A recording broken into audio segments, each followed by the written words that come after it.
안녕하세요. 펀드매직입니다. 구독과 좋아요 부탁드립니다. 중국 증시 조정에 대해서 중국 본토 펀드 예상을 했었죠. 근데 진짜 예상했던 대로 조정이 발생하니까 좀 안타깝긴 한데, 일단 금융과 에너지 등의 어떤 특정 섹터, 방어적인 섹터 중심으로 액티브하게 돌파하겠다라는 논리를 보여주고 있습니다. KB 중국 본토 펀드의 6월 성적표 시간입니다. 한 달 동안 3.87% 마이너스를 보였는데요. 녹색인 CSI 300 본토 지수 대비 빨강색인 KB 중국 본토 A주가 액티브 전략을 가지고 있어서 그런지 좀 더 효과적인 낮은 변동성을 보여주는 특징을 확인할 수가 있었습니다. 이제 메이저 로트나 주가 추이는 쭉 바닥을 다지고 상승하는 모습입니다. 여기서 더 빠지기에는 이미 엄청나게 많이 하락한 상황입니다. 섹터별 분석 전에 이 월간 수익률을 보면 최근 4개월 연속 상승이 종료가 되면서 좀 하락하는 모습입니다. 그렇다고 중국에서 발을 뺄 거냐라고 하기에는 아직은 조금 퀘스천이긴 한데, 댓글에 올려주신 분도 계시지만 트럼프가 대통령이 되는 쪽으로 시나리오가 많이 기울고 있어서 이후에 중국 정부가 대응하는 부분들을 보면 그리고 투자해야 되는 거 아니냐라는 의견도 좀 일견 타당해 보이긴 합니다. 일단 지난주 중국 본토 A주 추가 상승이 제한적이지 않을까라고 이제 KB자산에서 언급했던 내용대로 실제로 좀 하락하는 모습이 나타났던 것 같은데요. 이제 섹터상으로 보면 통신 서비스라든가 부동산, 그리고 여기는 금융이 상대적으로 하락이 없이 유틸리티도 그렇고 안정적인 모습을 좀 볼 수가 있었습니다. 경기와 좀 아무래도 좀 무관한 특징을 가지기 때문이라고 생각이 되고요. 부동산이 그래도 이렇게 이렇게 한 거는 되게 의미 있다고 생각이 됩니다.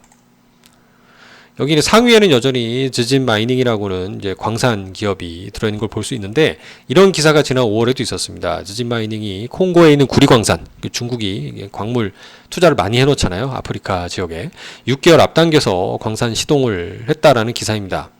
이제 세부적으로 보면 이제 전 세계적으로 구리 수요가 급증하면서 구리광산 프로젝트 확대 속도를 높였다는 건데, 지금 구리 가격을 보면 현재 모습입니다. 이제 올해 들어서 구리 가격이 좀 많이 오른 모습을 보여주고 있고요. 정고점을 좀 뛰어넘는 모습까지 왔습니다. 그 이유인 즉슨 당연하죠. AI 인공지능과 반도체도 많이 필요하겠지만 전력이 엄청나게 소요가 될 거고, 그에 따른 이런 전선으로 들어가는 구리 수요도 늘어날 수밖에 없다라는 쪽으로 귀결되는 것 같습니다. 이제 한 달 코멘트 상으로 보면 상대적으로 방어적이었던 통신 서비스나 금융 섹터가 상대적으로 적게 가지고 있었기 때문에 좀 펀드 성과가 상대적으로 좀 부진했을 수 있다 라고 이제 여기 얘기를 하고 있습니다. 그리고 지난달에 언급했었던 비음늑분이라고는 골프웨어 업체가 22%나 하락을 했네요. 이렇게 개별 종목으로 봤을 때는 변동성 리스크가 좀 크게 나타나는 것을 볼 수 있습니다. 향후 운용계획상의 특징으로는 단기적 추가 상승은 여전히 제한적으로 보고는 있는데요.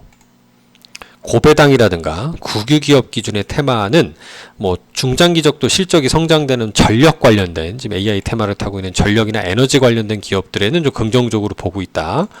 그래서 IT와 금융 유틸리티, 그러니까 이 IT는 조금 의외입니다만, IT는 일단 중국 정부의 전폭적인 지원을 받고 이제 미국의 견제를 이제 뛰어넘어야 되는 그런 미션을 가지고 있는 거고요. 이제 금융의 경우는 이제 상대적으로 주가의 업사이드는 많이 없어 보이지만, 지금 향후 이제 미국이 금리를 좀 낮춘다라고 하고 있고, 중국도 부동산에 좀 바닥을 어느 정도 찍어간다고 생각을 했을 때는 금융기관의 부실이 더 이상 커지지 않는다라고 하면 고배당의 매력이 높아질 수 있다. 제가 여기서 개별 종목에 대해서도 고배당주를 언급드릴 때 금융주가 많이 들어가 있었잖아요. 그 이후로 또 유틸리티, 에너지 이런 부분들에 관심을 좀 갖자라는 좀 액티브한 전략을 보여주고 있습니다. 그래서 저는 중국 전체만 놓고 봤을 때는 불확실하고 여전히 좋을 거란 기대를 하기는 어려운 환경은 맞습니다만, 여기서 더 나빠지는 쪽으로 해서 팔기보다는 이왕에 폭락해서 좀 어떻게 해야 되나 생각을 하고 계시다면 여전히 좀 보유하는 의견을 좀 드리고 싶고, 지금부터는 조금씩 적립식으로 약간 사봐도 되지 않을까 하는 개인적인 좀 의견도 일부 가지고 있어서 말씀을 드려봅니다. 감사합니다.